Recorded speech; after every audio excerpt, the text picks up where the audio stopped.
is out to the global business community. Indiana moves at the speed of business. Happening tomorrow, Indiana lawmakers will take another step in bringing the Chicago Bears to Hammond. They're expected to vote on legislation that would allow the team to build a new stadium in the Hoosier State. So the House approved it yesterday. So if the Senate says yes, the bill would then land on the governor's desk for possible signing. This now leaves Illinois scrambling to create a backup plan to keep the team in Illinois. Fox 59's Russ McCoy joins us live in the studio. And Russ, you spoke to an analyst who says even if Illinois and Chicago maybe throw a, what they would call a Hail Mary pass to keep the Bears, that Indiana would win. What does that mean?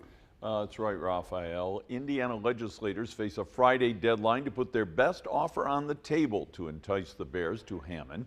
Illinois lawmakers have a longer session ahead of them and a chance to get their act together now that the NFL franchise says it's serious about pulling up stakes for the Hoosier State. This would be Hammond's Field of Dreams near Wolf Lake, where the Bears could hunker down and kick off on game days. We've said all along that we're gonna put a competitive offer out there and tell them that they are welcome, and we'll see if it comes to fruition. The Illinois legislature may have something to say about that as early as tomorrow, when its own Bears Stadium bill will be debated. We expect Illinois to put forth a very strong package related to property tax assessments being frozen, major infrastructure upgrades, and perhaps some creative things related to new office space for the franchise. While we don't know what a Hammond Sports Dome would cost or what it would look like, analyst John Boyd says Northwest Indiana is a winner, even if the Bears Stadium plan falls through. The message is out to the global business community. Indiana moves at the speed of business. Indiana, a very viable option, and it's already established itself a winner here in the eyes of investors and the corporate site selection community. Illinois consistently ranks as one of the most costly and most difficult states in the U.S. to do business, while Indiana ranks as one of the lowest cost and most pro-business states in the country.